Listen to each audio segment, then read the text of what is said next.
Hello, this is Tim Blake Nelson, the writer and director of Eye of God, and welcome to the Eye of God Director's Commentary. I made this film with my brother Michael S. Nelson and his producing partner Wendy Ettinger in the summer of 1996 in the towns of Skiatook and Collinsville, Oklahoma. Sunday evenings. What you're seeing here are locked-off shots of Collinsville and Skiatook as we descend into evening for the opening sequence of Eye of God. This is meant, however, as the street sign indicated moments ago, to be Kingfisher, Oklahoma, which sits in the western part of the state in the gateway to Oklahoma's Panhandle. There's Mary Kay Place, who plays Nick Stahl's mother in this film, a small but pivotal role. And we're going to push in right now as we hear Hal Holbrook talk about his interpretation of the Isaac story in the Old Testament. We're going to push in now on Nick Stahl, who's watching television just beyond Mary Kay in the doorway there. I would save the world's uncomprehending victims. What I never knew is that Nick Stahl, who went on to make In the Bedroom and who was in Australia as an actor making The Thin Red Line with me when we were in Terrence Malick's cast for that film, was, I think, about 16 years old, 15 years old at this point. Like Isaac found. Now, we're about to do the film's first time cut. Although, of course, you don't know that at this point in the movie. But this is jumping way ahead to the night of Ainsley Stillings, Martha Plimpton's character's death. Right here on the left is my friend Chris Freihofer, who also did a role in my second film, O. And I met Chris on this movie, and he's a young character actor who lives in Oklahoma, whom I try to use whenever I can.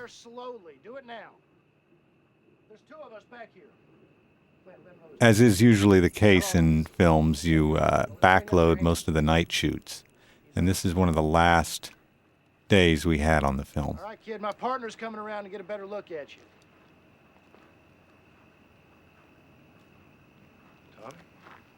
And in a moment, Nick is going to turn around and show his face is covered with blood. And this is really the way that we're setting up suspense very early on in the film, hopefully anyway. This scene was not initially in this place in the movie, but the writer-director Hal Hartley, when he saw an early cut of the film, urged me to put it here, and I think that it was a really good choice. And as we move in tight on Tom, we're going to hear the first electric bass notes of Wynonna Judd's incredible song, I'm Gonna Live with Jesus, from her first album. Okay, just As soon as I heard this song, I knew it would be the title track to the film. And the editor, Kate Sanford, and I quickly put it in.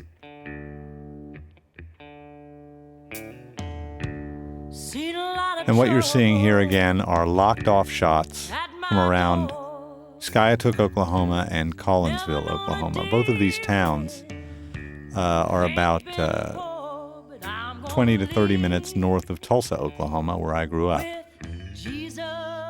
And these are just details of a rural landscape which combines agriculture and the oil industry. And these are images I grew up with all my life.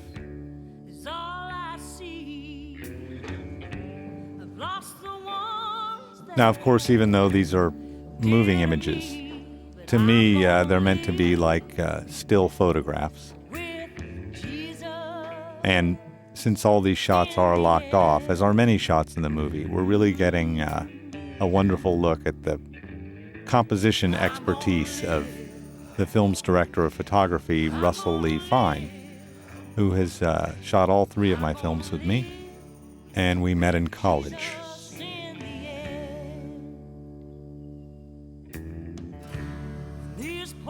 And what I've always appreciated about Russell is that not only does he show this level of expertise technically as a photographer, but his frame of reference, our ability to communicate, has always been central to our relationship.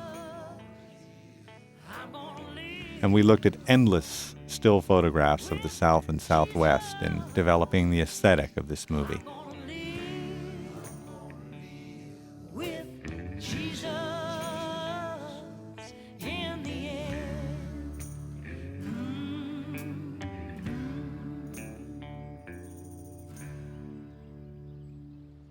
This is Barnhart's Restaurant. If you want to go visit it, it's in Collinsville, Oklahoma, This story on has Main many Street at the beginnings. eastern end of town. We go back 6 months to the front end of spring. Now here's Margot Martindale, a woman I met when she came in to audition for this film. And she plays Nick Stahl's aunt in the movie, and there, of course, is the luminous Martha Plimpton. No, like in the song, tie a yellow ribbon. It's Tony Orlando. I'm going to assume that since you're watching the director commentary, you've seen the film, and I needn't extol the virtues of what I consider Martha's flawless performance in this movie. She and Kevin Anderson, whom we're about to see, are of course the leads in the film. It's also an ensemble piece. Many actors contribute to the film as it is, but Martha's character, when I originally conceived this film as a play, was always meant to be the central figure. And Martha fills that role wonderfully. You Ainsley? Here's our little advertisement for Wrangler jeans. When you gonna look up at me? So we get a good look at Kevin Anderson's posterior as he wipes frame with it. No do. And there's Kevin. I can't do this. What? And editorially, we made the choice to let the audience see Kevin's face when Ainsley sees Kevin's face. Now, how am I gonna feel you run off on me so quick? I need you to give this a chance. This scene, by the way, was Leave now to be the end of me. our first day of shooting on the movie. Now, come on back inside, please. I'm begging you. And in this close-up of Martha, when she did that right there, made the decision to go back into the restaurant, and she made that moment so absolutely exquisite, beyond my wildest dreams for it, I knew that we were going to be in good shape. Every day for 6 months for you to scare me so quick. No, please. I ain't gonna let you. Don't. All right then.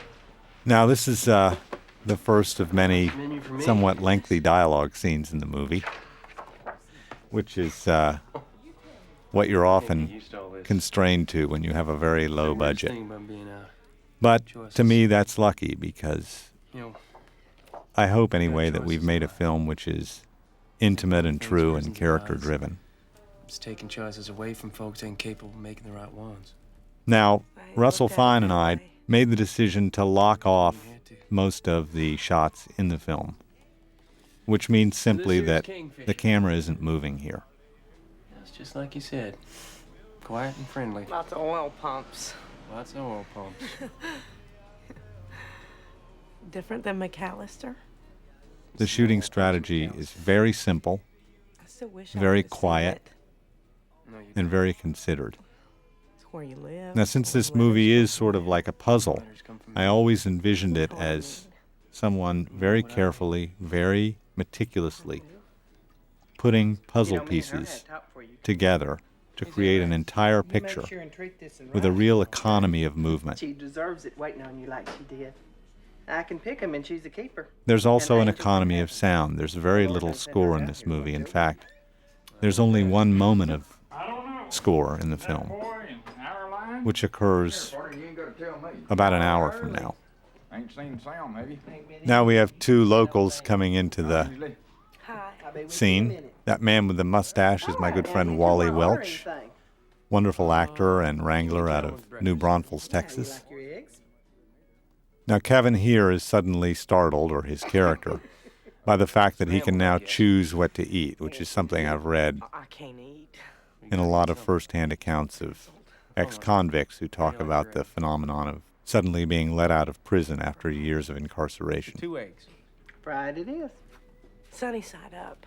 Hey, just the way my boy likes them. And there Martha has mentioned Talking about him. her boy, and you don't know Goodness, I'll be back what with the that's food. going to mean. I don't think the audience will make the connection that she's referring to Nick Stahl's character, but of course eventually as an audience member you'll find that out. I'm gonna be at work in 20 minutes. I'm sorry I couldn't get off. Lee, my In manager- spite of the somewhat lengthy dialogue sections in the movie, these are meant to be very economical scenes. I've been waiting a long Every time. bit of information that you get is essential to the puzzle which is being put I together gotta meet my by the parole film officer for this you afternoon even now. anyway. You do. Now the editorial structure of this section of the I'll movie meet you when you get off. was the result of a Why suggestion don't you take from me somewhere tonight? Joel and Ethan Cohen, whom I don't met care. because they came to an early screening of this Just someplace film, special. and luckily for me, that led to them thinking that I would be Especially you. right for their film, Oh Brother, Where Art Thou, as an actor. Where'd But you my get that? first meaningful interaction with Joel and Ethan was their suggestion that this scene right here, which is a daylight scene, come after the scene where Jack and Ainsley meet in the diner. Originally, the scene with Nick Stahl on the roadside, which is a night scene, came here, and this scene came after that. But that seemed to mislead the audience in a way that we weren't interested in doing at this point in the movie, because in film language, when you go from a day scene to a night scene, the audience assumes that you're moving from one day into the night of that day. And that's not the message we wanted to send at this point in the film. So, at Joel and Ethan's suggestion, this scene came next. And at Hal Hartley's suggestion, the night scene with Nick Stahl bloody on the roadside came before the credits. Now, that right there is the wonderful actor Richard Jenkins, whom you might recognize from David O. Russell's film Flirting with Disaster, which is where I first saw him, or from Joel and Ethan Cohen's film The Man Who Wasn't There, which he shot long after he did this film. Works over at the Reds. That's right. The hell, I used to work with her daddy. Really? He was foreman at the pipe yard during the And book. during this Told you how he early died. intercutting scene where we see where Martha When works, the yard closed down, he and of become course blue. intercutting is going to become a big feature of the film. Janice? Need more of these? In a minute. Burned alive along with 3 other guys. She ain't said a thing about it. He was a son of a bitch to work for. Hard as nails. Real religious, too. It might interest you. Richard's character is making a slightly religious joke here, He talked about hell so much, he went and there. Jack's character is not going to laugh at it. You know, fire? I get it. She seemed all right, though. There's Jack not Always laughing. fun, reliable. Right here early on, They make a good burger over there. we're juxtaposing How's the job secular situation? position of Yeah. the state, I which just is in told very her, subtle Any ways special skills? Huh? I like cars and all. going to be intolerant to fundamentalism in the film. And it's going to do so through Richard's character and somewhat through Hal Holbrook's character.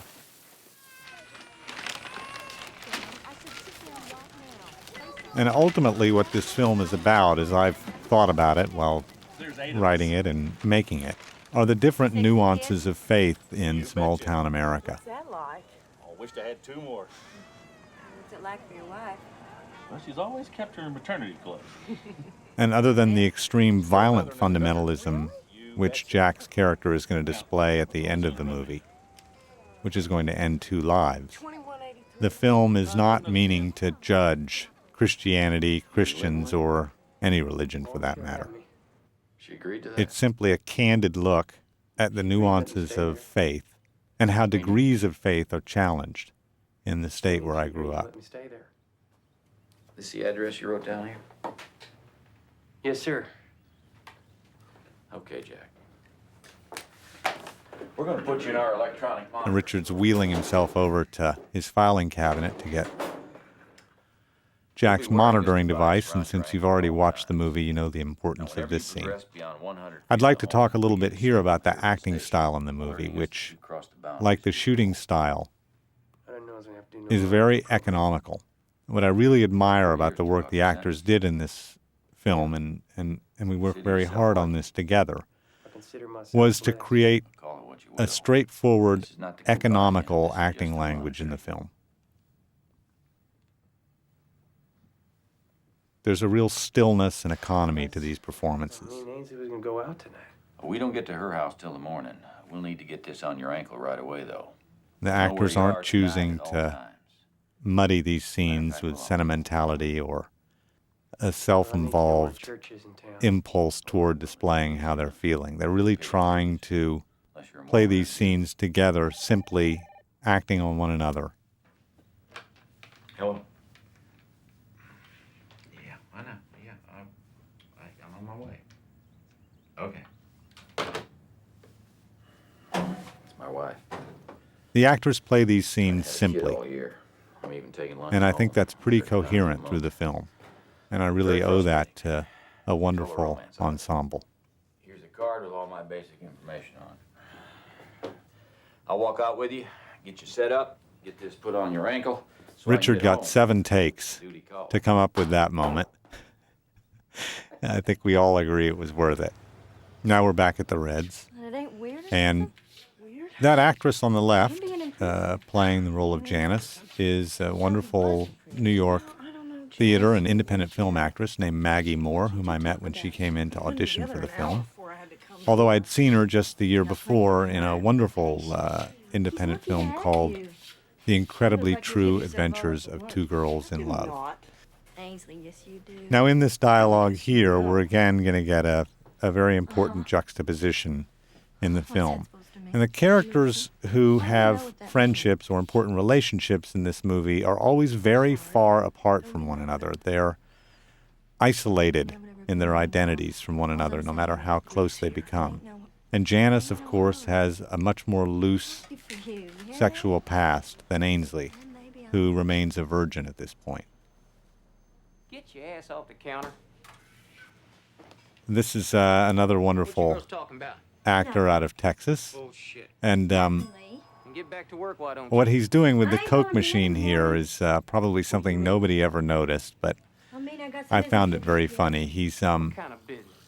he's cheating the amount of Coke against the amount of water. He's watering down the Coke in this scene, Openly. which is meant to tell you that not only is he a complete tyrant, but a cheapskate as well. And you get the sense that Ainsley and Janice have pretty miserable jobs working for this man. Here's the extraordinary Hal Holbrook, whose history with this piece predates the film because he played this role on stage at Seattle Repertory Theater in the workshop production I'll be right while I over. was developing the play. No, wait on me. What is it? When my brother came up to Seattle Rep to see the play, that's when we decided to make it into a film together with him producing.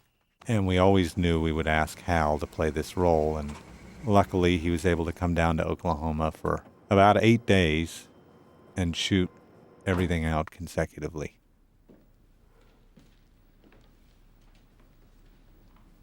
Now, even though this scene begins with close-ups and medium shots from inside this room, Russell and I decided, and you see the first example of this here, that we would shoot much of the scene from outside of the room through doorways, like that right there, with the door frame acting as frame within frame for this series of shots.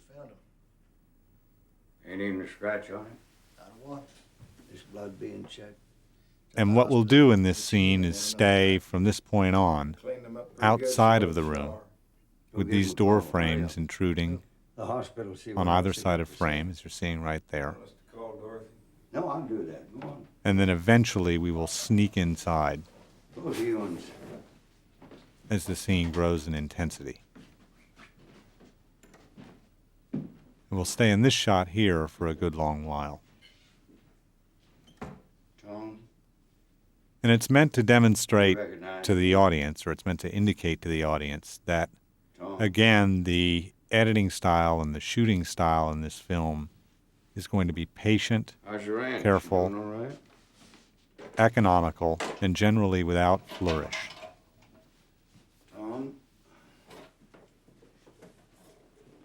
Now we're sneaking in a little closer, can you talk with me? And we'll match this shot on the other side with Nick. And just on the right Got side this of old frame building in a stir, you know is that. another doorway. Tom, do you understand me? Do you hear me? Just And in nod a your wonderfully gentle and, again, simple head. way, Nod your head. Hal is Tom, just do you hear me? reaching out to Nick in his acting style as well That's as all you gotta do. through the dialogue in the scene or in the dialogue in the scene as the character. Whatever you've seen, And now we're inside the room. wherever you've been, it's over. And we're in a clean close-up of Nick Where all this blood come from, and if the person is and in a still clean alive, close-up maybe of we Hal. can help 'em. Tom, you understand? Who is you with tonight? And Tom is about to agree that Where were you?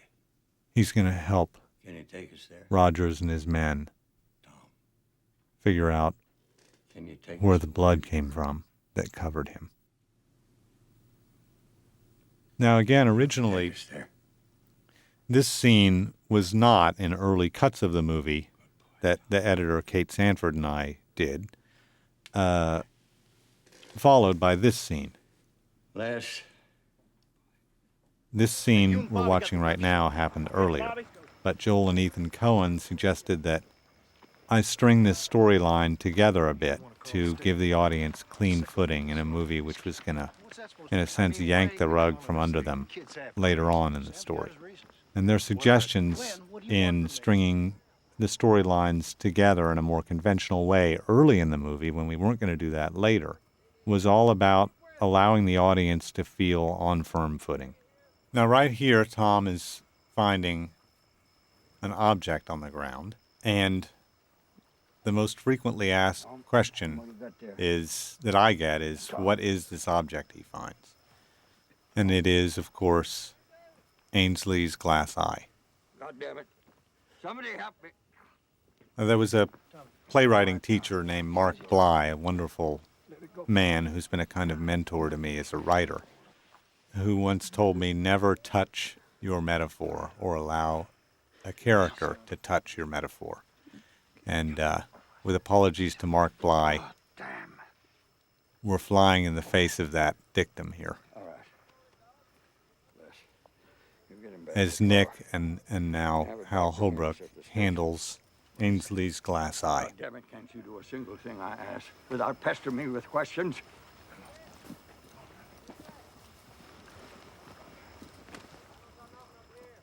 And in a reverse shot here in a moment, You boys mark off this whole area. right there, you get a glimpse of what you don't know at this point but might suspect is Ainsley's body.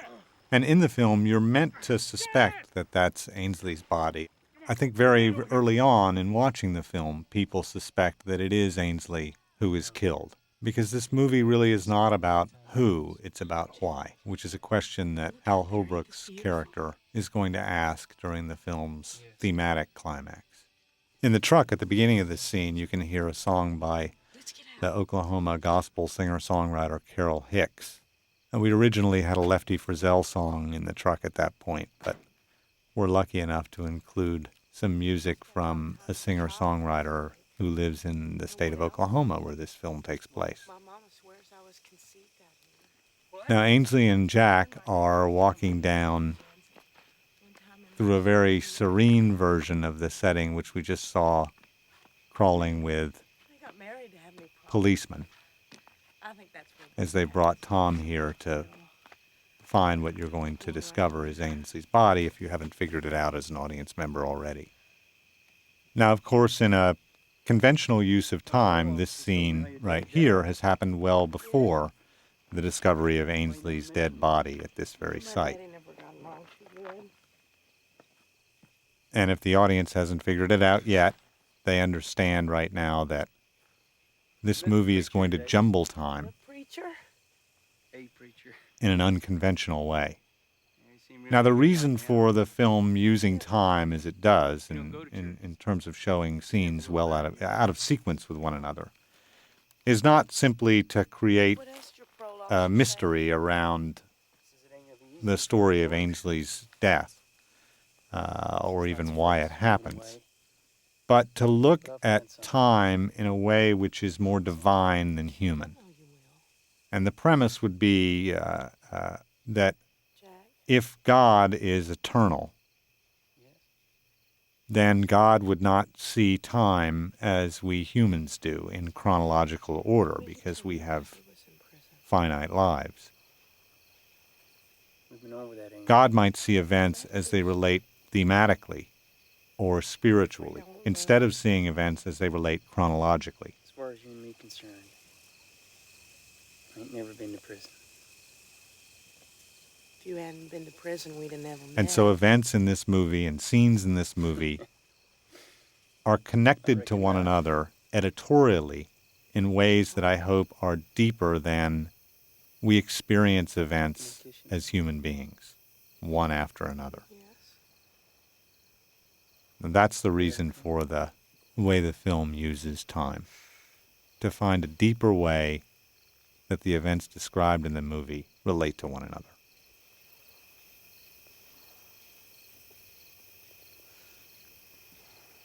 How was that? It was tender.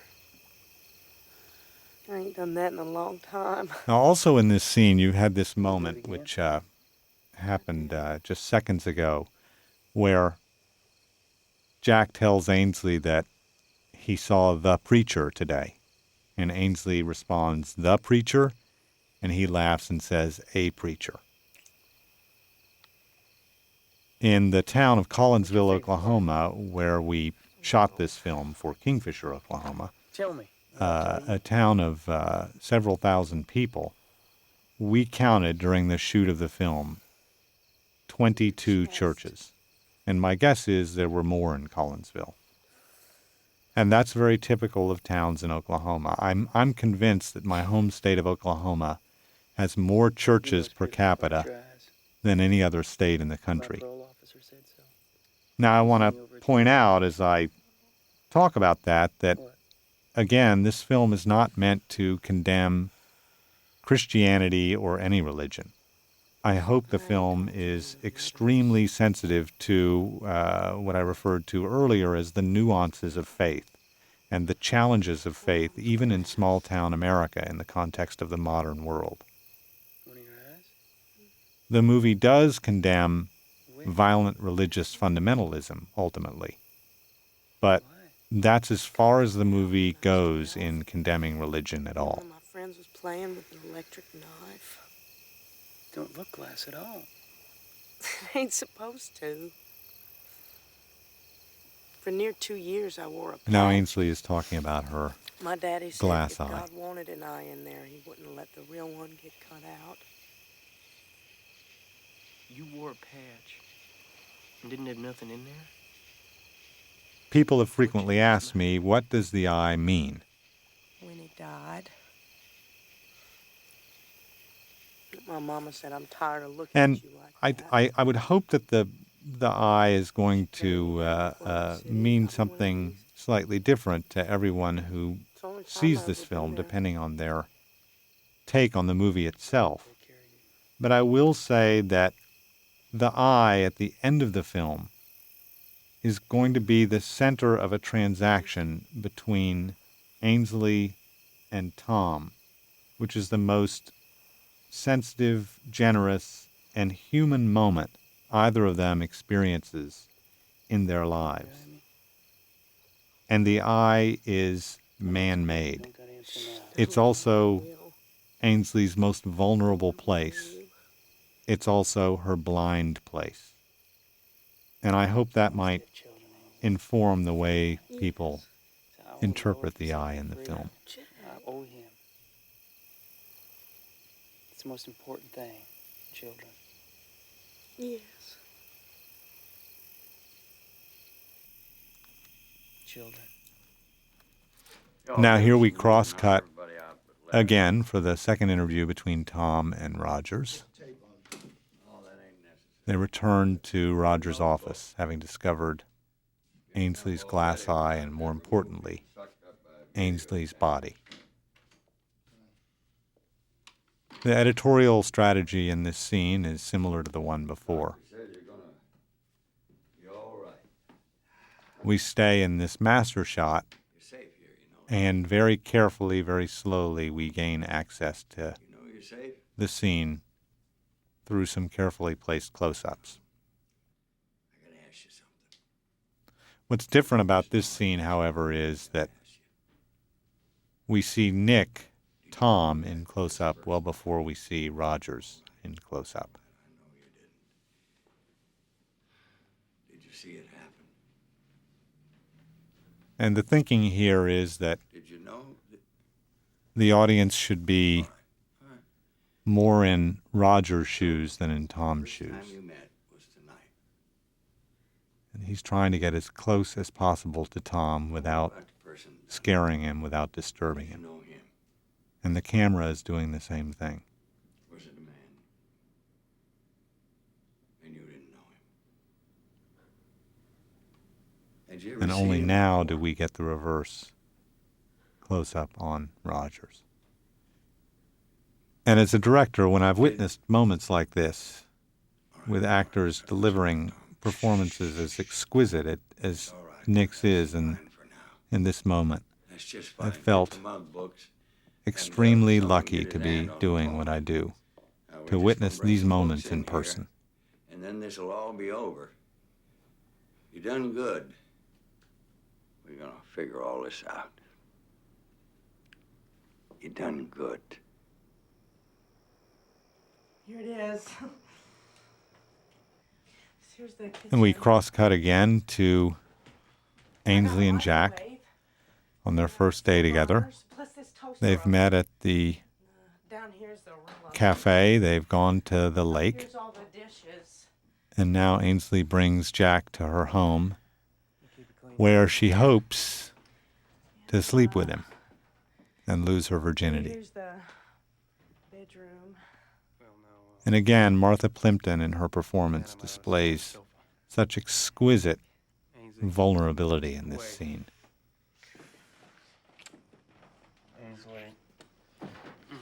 Ainsley. All right. And Kevin Anderson, also quite wonderful in this scene, That's it. No more. in preserving his innocence as an actor. He's allowing himself to be surprised here by Sure is aggressive for somebody who made the aggressive behavior of Ainsley. He doesn't play the end of this scene, he plays the present of the scene. You get the sense that he wasn't expecting this. Between a man and woman is sacred. And here's a cross-cut to one of the many churches in the Skiatook, Collinsville area. Do everything proper. Everything. And this is the interior of that church.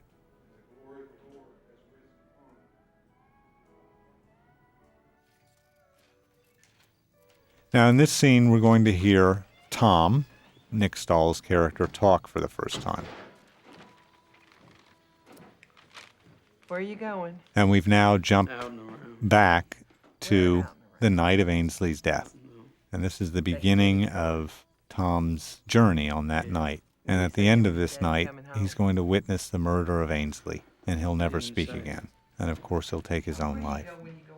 And again, in a series of, for the most part, locked off shots here, Will you answer me, please? you see two actors completely connected to one another, generously connected to one another in this scene.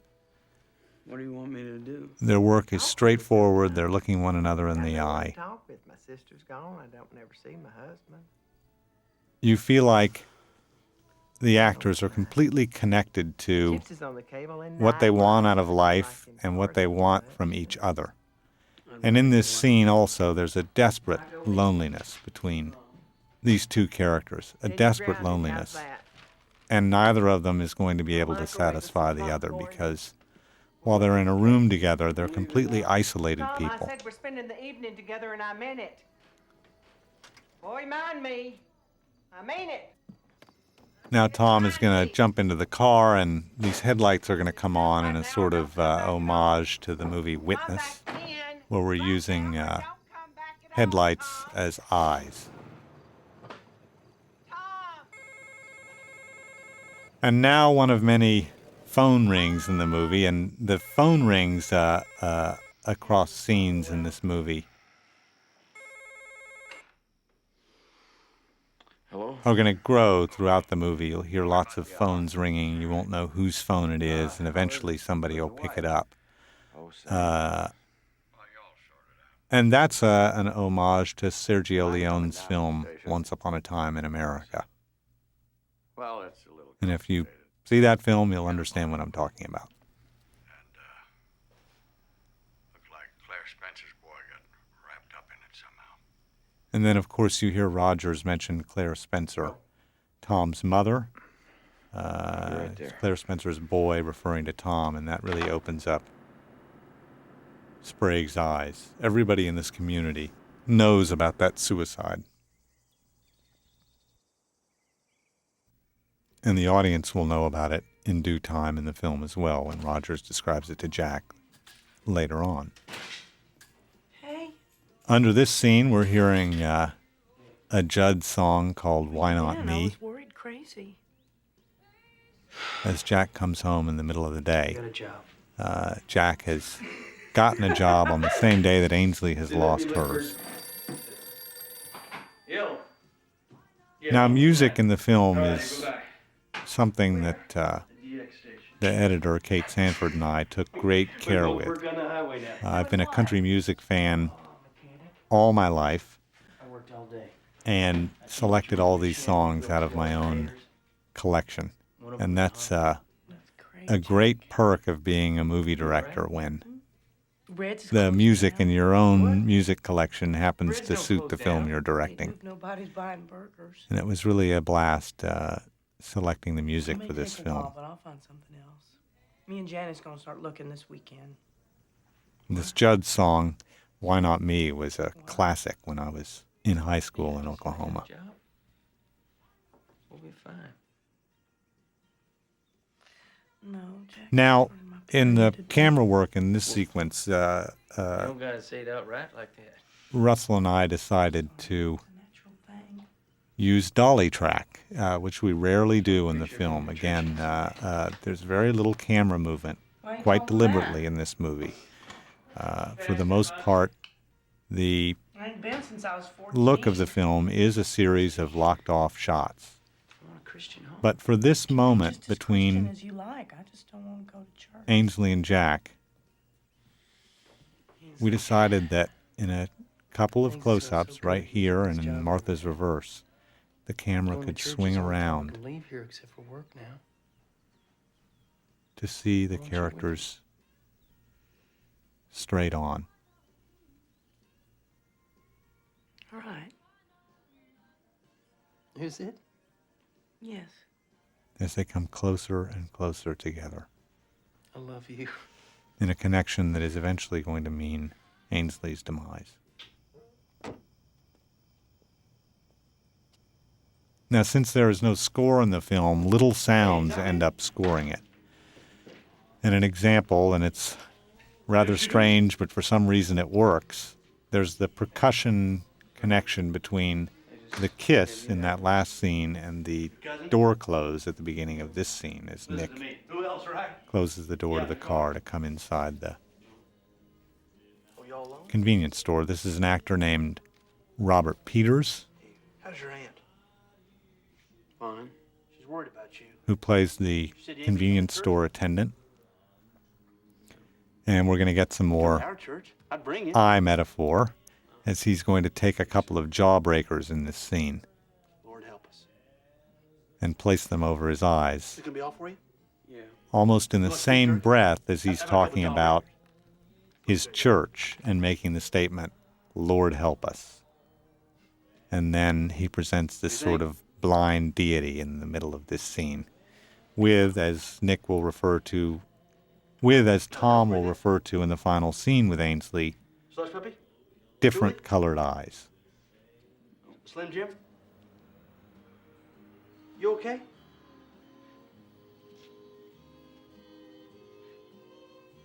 Who's that lady? Now, there's no reverse here, but Tom has just seen Ainsley for the first time. And then we cut into the interior of the church in a rare dolly shot in the film, which is going to move down the center aisle and discover Jack and Ainsley's going to church with you? hands clasped to one another. And we're going to do a Sunday match third cut week? here to their hands clasped together during So married life's all right. lovemaking, Couldn't be as better. we pre-lap a scene between Jack and Sprague. And you can also see Jack's monitoring bracelet in that scene. It's strange times in these parts. And even in his most They say ain't been this kind of migration out since tender, Peaceful. private moments, the state knows where he is. Sometimes I Now, in think this the reason scene, the she wonderful wanted kids so production bad designer, might have something to do Pat with her Geary, time. native No. of Tulsa, Oklahoma, and the art director, Not that I don't Tudor want a Williams, child. supplied Russell love and a me son. with a lot of foreground elements, You and Ainsley which want you a family? see in front of the characters in Nothing more these important to me.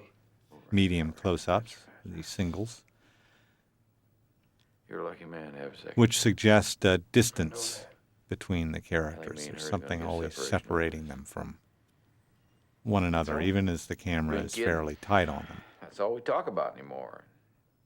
I'm tired of taking the And blame. Jack and Sprague sick are of really blaming having things, their you know? own conversations in this scene, and the roles are really reversed. As Jack is more supporting and comforting Sprague here I than want to hear this. Sprague, who's the parole officer, is helping Jack. I may be doing that spot check on you here in the next couple of weeks.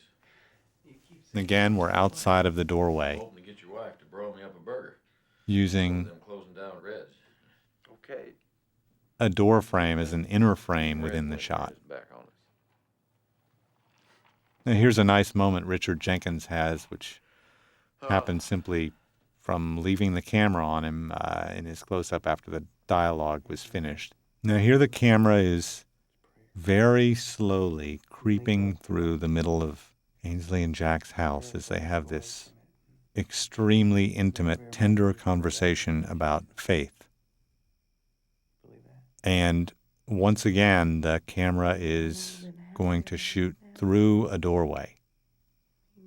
And the camera doesn't want to get too close too early to Jack and Ainsley during this very delicate conversation.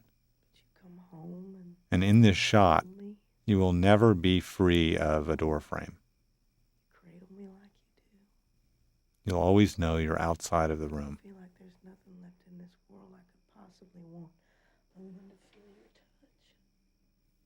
And only when the camera feels that it can will it jump inside the room into two close-ups. But those close-ups will be locked off. The camera will not be moving.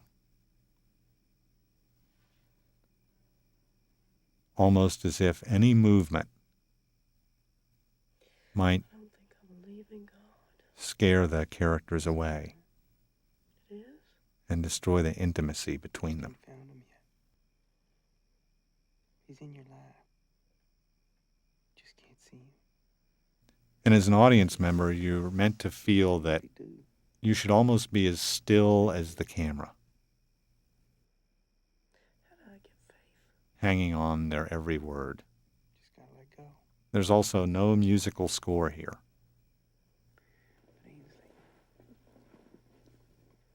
And this would have been a wonderful place for a musical score. Whether you believe in him or not, But we just felt that the God is it was inappropriate, and as often happens, I feel, with musical score in film, it lets the audience off the hook. for an angel like you. It He's there. forces you to feel something rather than allows you to feel something. Make love with me again. And I would always rather a film draw me All the in blood than dropping. explain.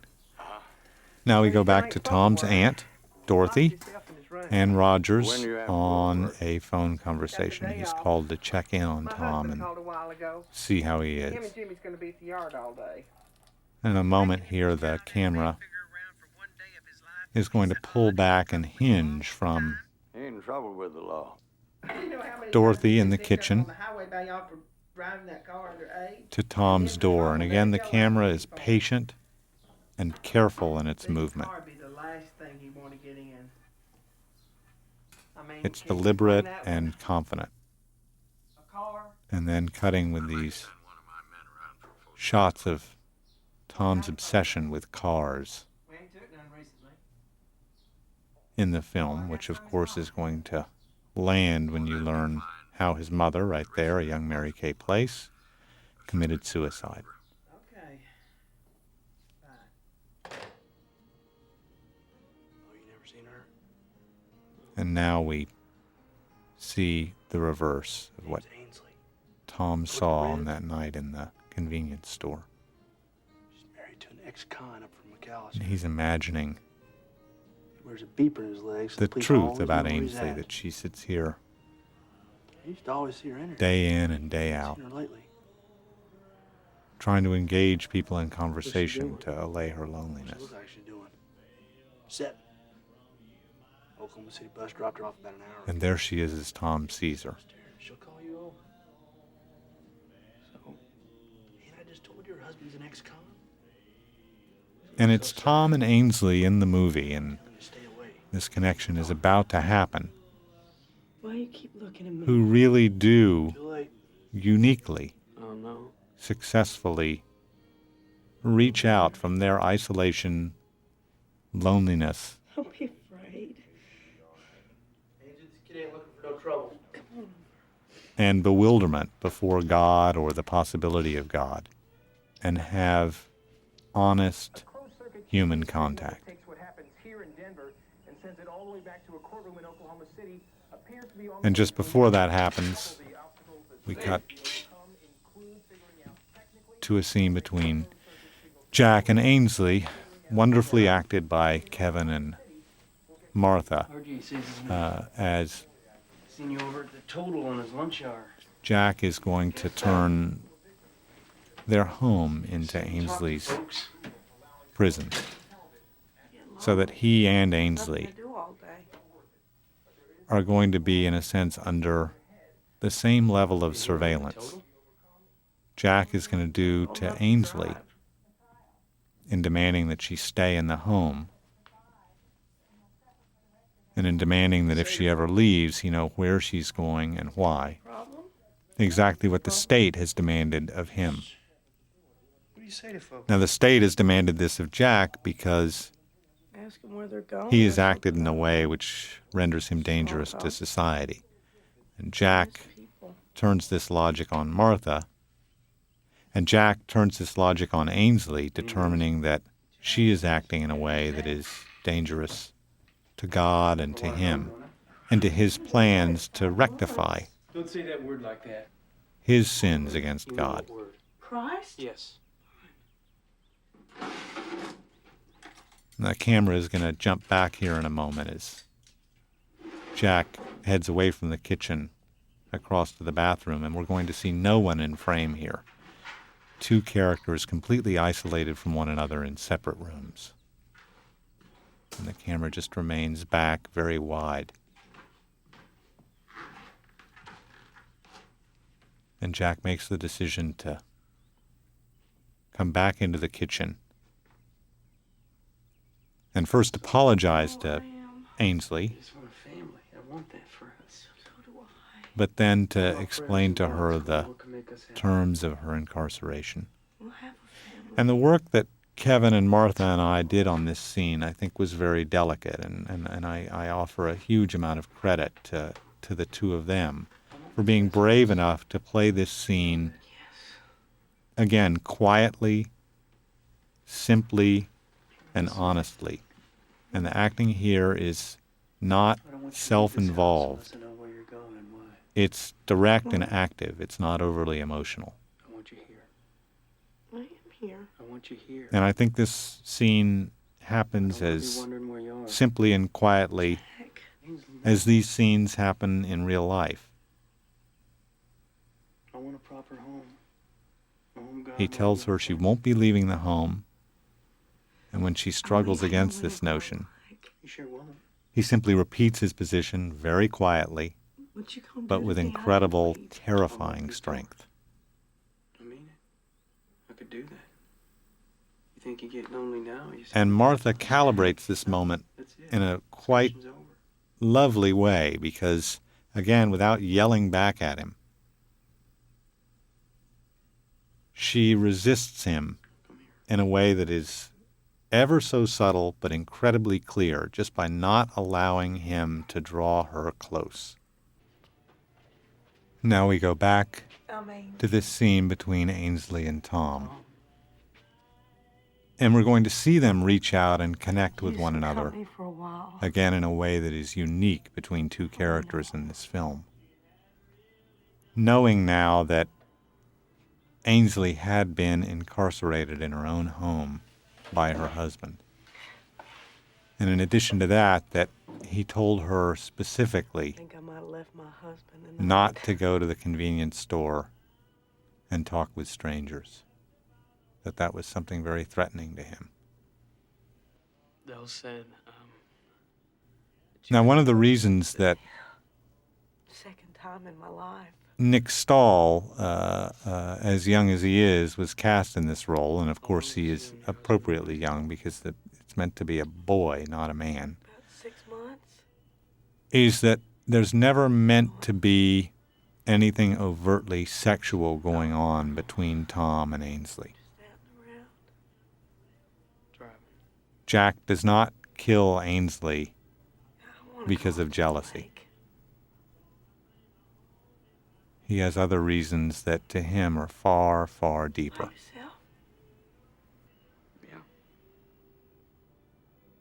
I don't know. Is And it too I safe keep up there repeating yet? myself, but once again, what's lovely in the acting style here between these two characters is Lake? the bare bones, honest, economical simplicity. Take me then. You feel in such good hands with these exquisite performances, exquisite and delicate performances.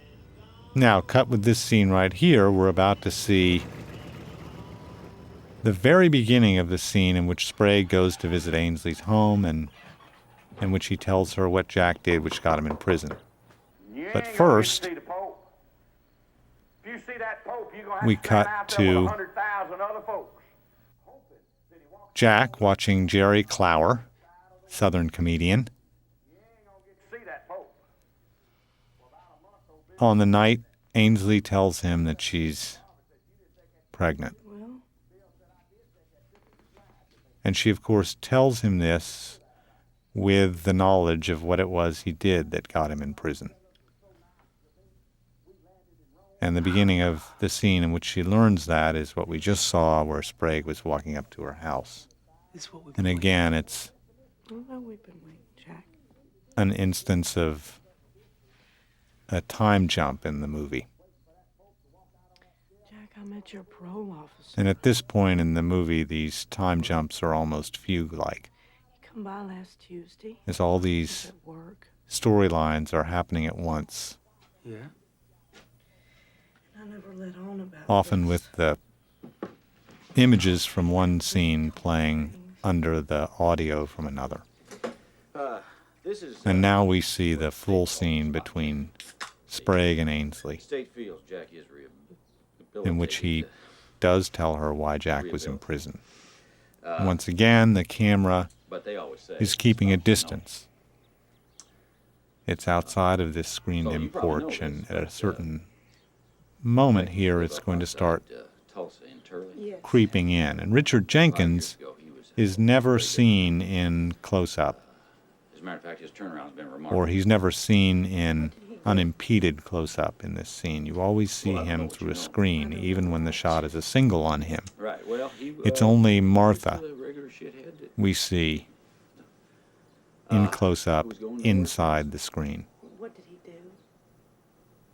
Now, we did shoot a wonderful close-up of Richard pushing in on him inside the screen. And it was very, very hard not to use that close-up. But editorially, I just felt that not showing the he clean nearly beat close-up Warren to death. on Richard would privilege this close-up on Martha in a way that made sense overall in the movie. What?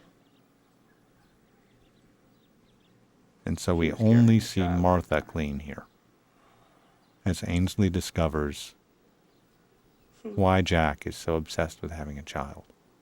And what happened to... Well, the gal made it. The beautiful wind cue offered there by the sound designer, Mary Ellen Porto. And now we're back with Jack and Ainsley Ainsley, I ain't like in that this no scene, more. which of course is going to turn quite explosive. Done got you in prison, didn't make And no I think difference. Kevin Anderson really That officer could have displays told me not still love you. exquisite work as an actor here. That ain't the point. He's so completely contained. Nothing left. You don't get the sense at all that this scene is going to become as explosive as it I does. sat here all day. And it's You won't a wonderful let me example leave my of home no more. why Kevin's performance, I think, works so well in the Believe I'm pregnant. film. I feel so Is indeed his restraint, his choice to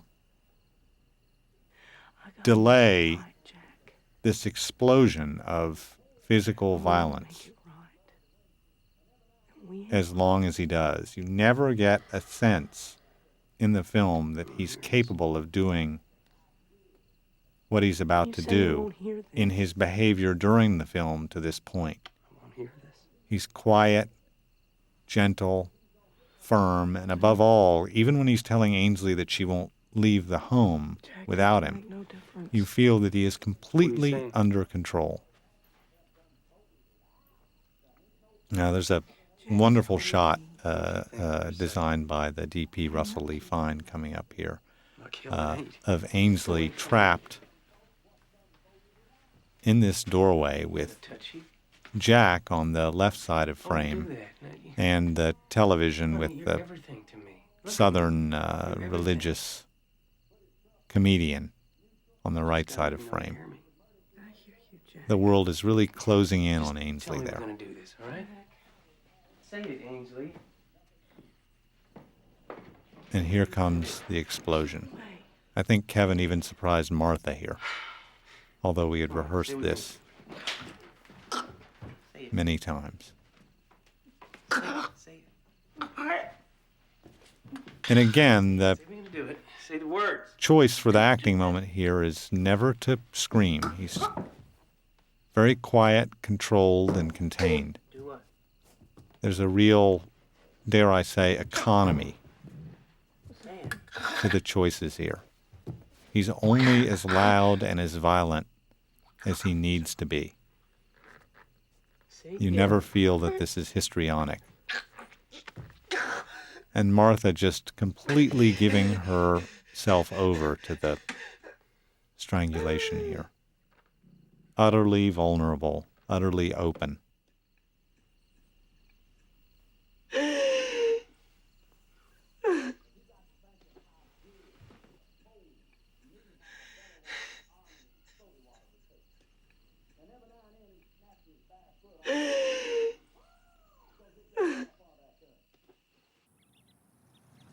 I actually sometimes think that this Procedure.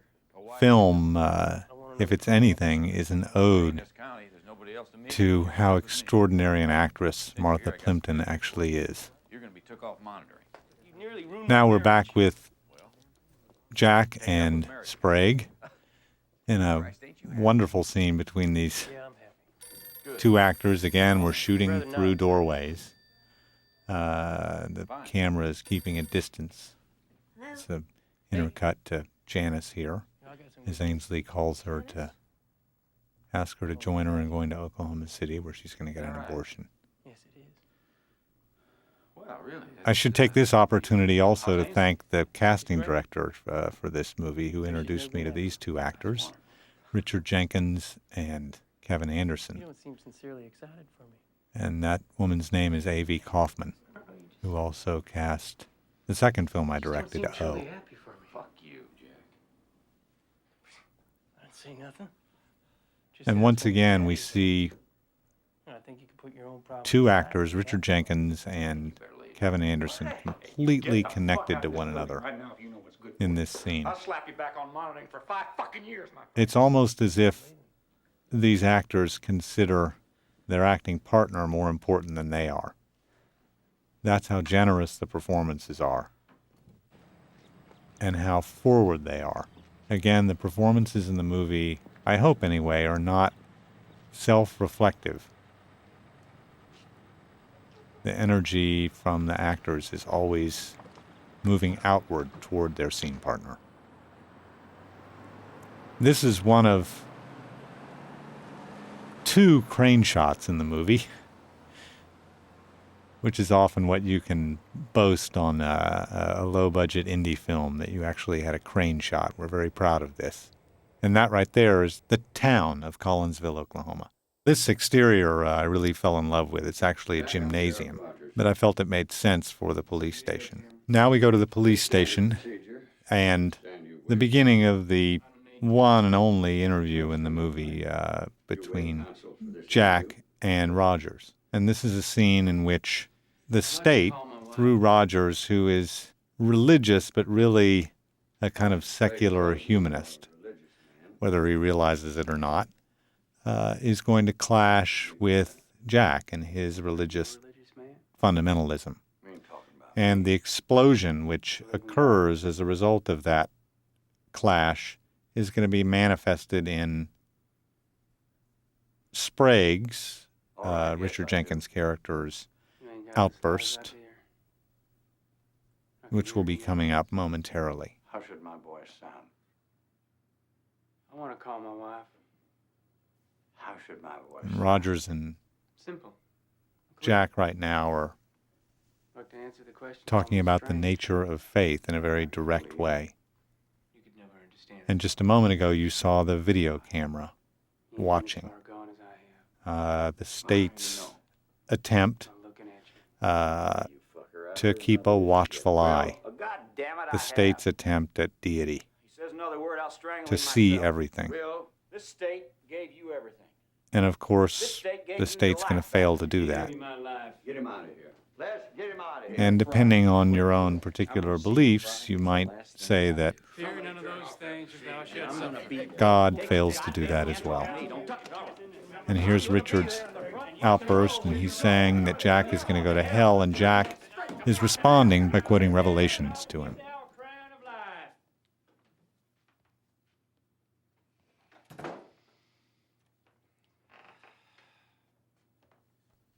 In this moment of quiet.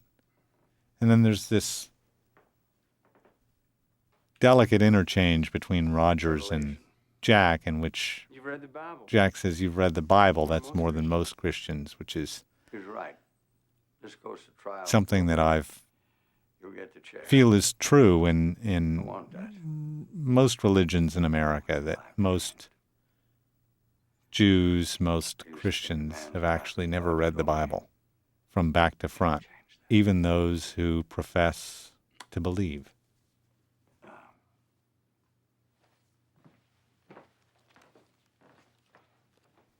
Here Rogers produces a photograph of Tom, and it's just another image in the strain of surveillance throughout the movie. It's a simple photograph. It's a little candid shot, probably taken by Tom's mother, Tom? but taken with the video camera, which is in Rogers' office for Jack's confession, the video camera which Rogers wouldn't let his officer turn on earlier in the film for fear that, as he says, he doesn't want Tom's every move being sucked up by a video camera. The eye imagery in the movie, and of course Jack's monitoring device. It is, as I said earlier, part of a strain of Well, okay then. the attempt to I'm going capture get you through now. surveillance images the beings of people, the souls of people, About a year and a half the ago, essences Mother of people had some dinner throughout for the him film. just after the evening news. And those attempts always fail. And she went to the phone, called her sister. Lady works at the diner here in town. Now we have a flashback going back to images we saw at the beginning of the film. It's yours. And of course, And she walked out of her the house. images we saw earlier on really land here in their meaning, and we realize that Doors when we saw Tom at the very beginning of the film, started. we were seeing him just before his mother was going to commit suicide. Took 48 minutes. minutes. Now, Rogers is describing that to Jack. These shots here, the exterior shots of the house, Turned off the TV. are Heard overcranked, which means that they're in slow motion. The camera was sped up in the filming of these scenes. As Rogers remembers this indelible experience Describe to you in his life of seeing this confusion and terror helpless I saw in his boy eyes whose life had just when completely he seen her changed. being drug out of the garage. Now we're back with Jack and Rogers in the scene which really is the culmination of their We found her body, Jack. relationship and the forces of their beliefs in the film. You confess Concretely, on what this happens in this scene is that tape. You Rogers won't have to be part of the extracts a confession from Jack. trial. State will use him up. And I want him he spared. does this by offering Jack life in prison instead of the death penalty. What would Rogers' aim is to spare Tom having to God wanted him to have seen what he go through a long trial in which he's going to have to relive again and again everything got to do the with God. horror This whole world's of for having God. witnessed Ainsley's was death. out with you on Friday night? He feels that he's saving Tom's I life don't want his children. by making this deal with God ain't Jack. about asking why. But really what this scene is about is You never ask why. what's going on the screen right now. Roger's question, "You never ask why of God?" Think I'd hear an answer? And Jack saying, "If I did, would I ever hear an answer?" And he says, "God is not about asking why." No, I don't. And there Rogers is remembering the silence which Isaac experiences I can save your life. at the altar, never understanding why he was about to be killed by his own father. He says we get a confession, they won't go for the chair. And at the beginning of the movie, we heard It's a trade. how Rogers identified as a boy with Isaac You in the live. story of Abraham and And Isaac, the boy is spared. not with Abraham.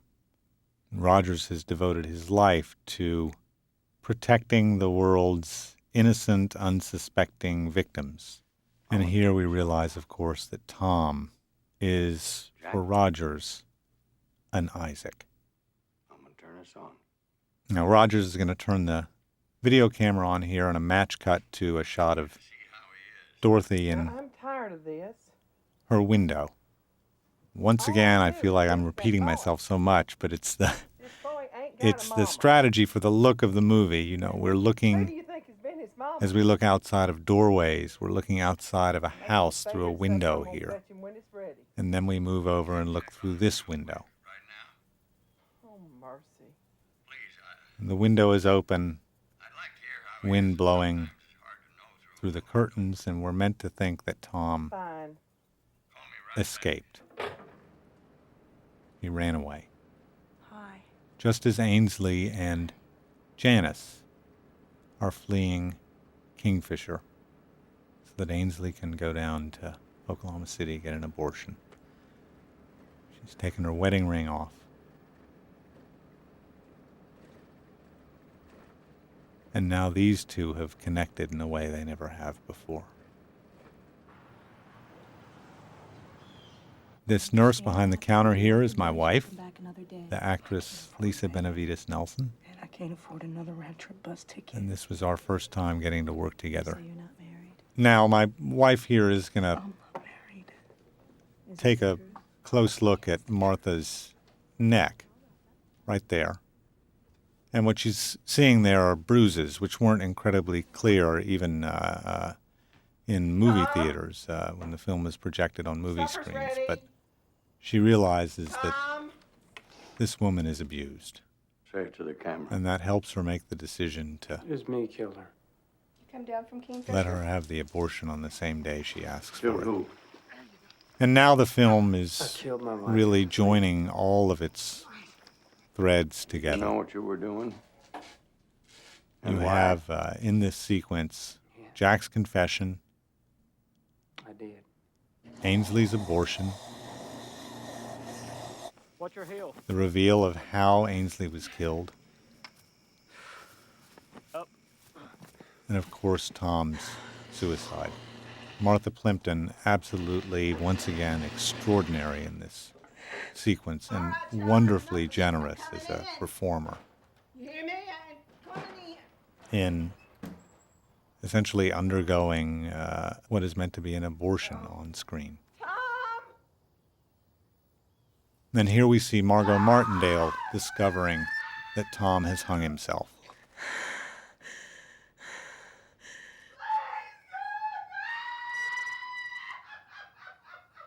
This abortion clinic in which we shot this scene is in Tulsa, Oklahoma, and while we were at Sundance showing the film, that abortion clinic was bombed by fundamentalists. And there is Dorothy trying to take Tom down from having hung himself. And I just let the camera continue to roll there, and Margot Martindale played the scene out in an improvisation which was never written, in a quite beautiful performance. And then here's Martha again delivering a beautiful, simple, tender, touching performance just after Ainsley has had the abortion in the clinic.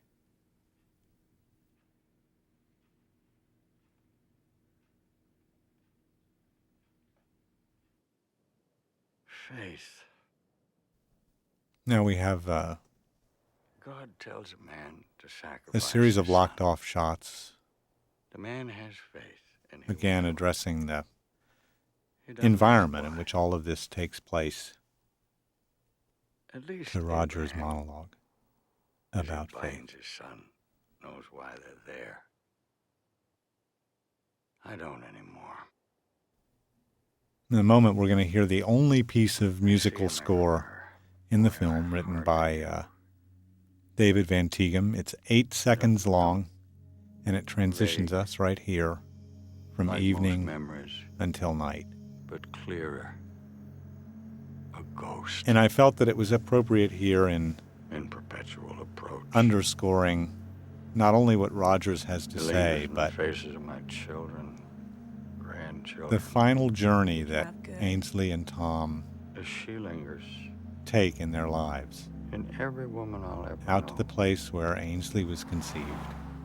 Jack's coming home here, simple locked-off shot, fairly wide, and he discovers that his wife, against his wishes, is not in the home, and he realizes pretty quickly that she's probably gone to Oklahoma City to get an abortion. Ain't you gonna get out? Ainsley You want to come then? has You're out taken here alone? Tom now to the place where she took Jack when he asked her to take him to her favorite place in the world. This place means something entirely different now, however, to Ainsley. Mama brought me here Because to not get only out is this the here. place where she was conceived, but it was here where Jack proposed to her.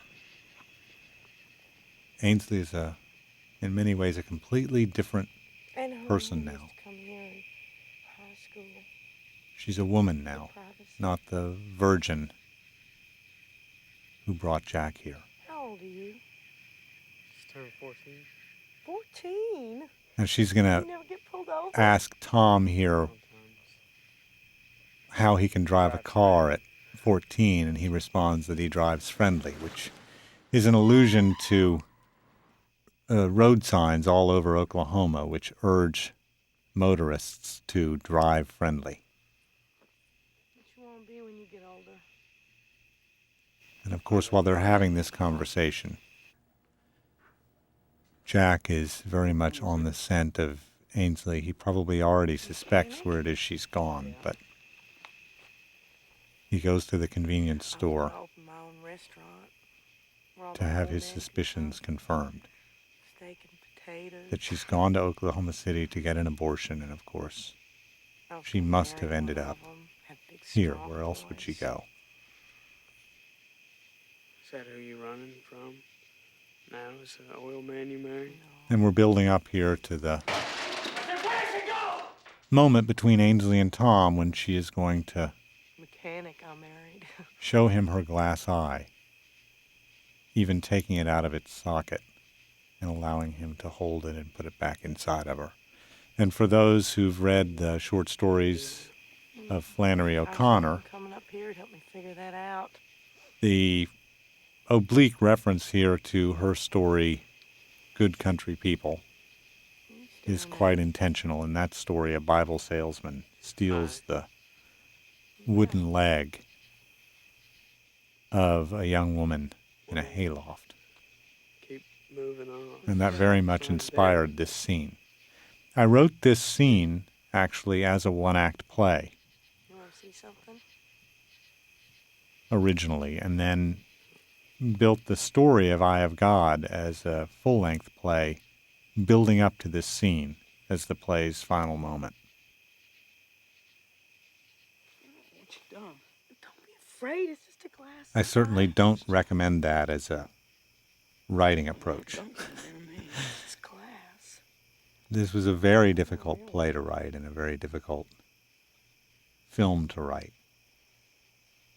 Where's your real eye? I went through many drafts and many permutations before I discovered what indeed the story was, which built up to this moment between I Ainsley said and make Tom. it purple. Now here in a Because that was my favorite color. very childish but lucid observation, Not. Tom says to Ainsley when she tells him that she wanted originally for her glass eye to be of a different color, that You're lucky. that the devil has eyes Picture of says people with two different colored eyes. different It's the devil. colors. And these are the I didn't know that. strange and terrifying stories which I think we grow up with in religion. It's extremely You want to put it back in poetic, there? a story like this, but also very scary.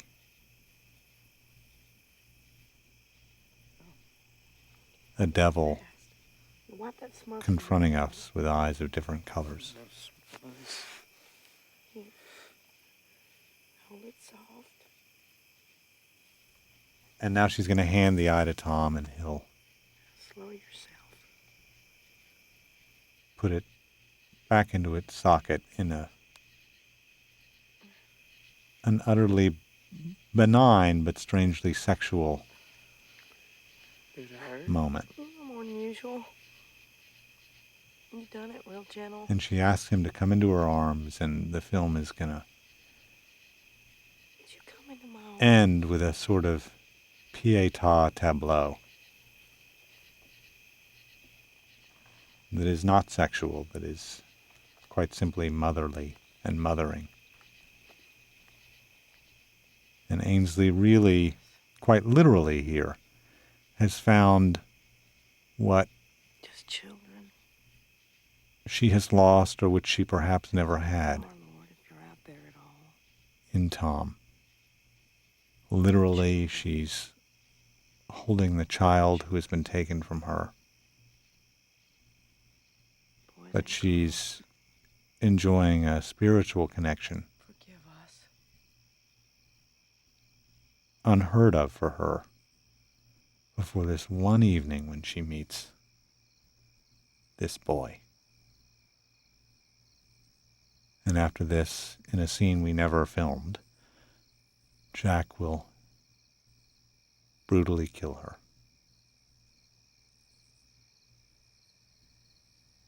Her last words were, "Forgive us."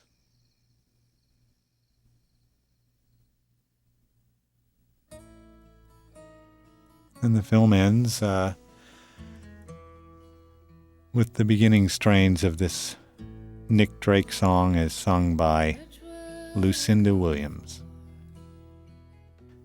That card there thanking the Sundance Institute refers to my having done the Sundance Writers and Directors Labs. And without this, and without Sundance, this film would never have been made. It went on to show in competition at the Sundance Film Festival in 1997 And I dare say that without that festival, the film might never have been bought. Anyway, you're watching the credits now. Thank you for watching the film and in showing an interest in the commentary. I hope it was illuminating in some way or another. And I'll shut up and you can listen to Lucinda Williams. Bye-bye. Tell me now, which will you love the best?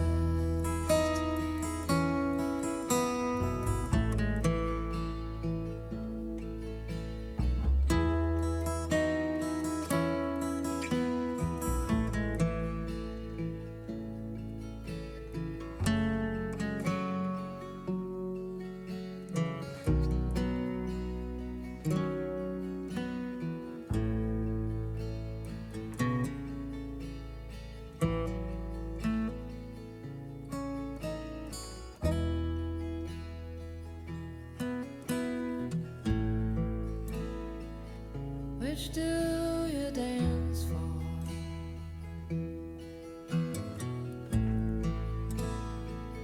Which makes you shine?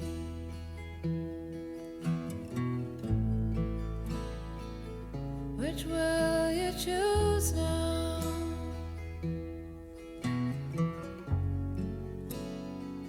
If you won't choose mine,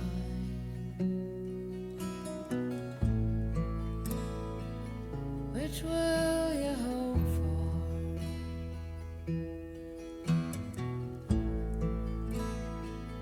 Which can it be?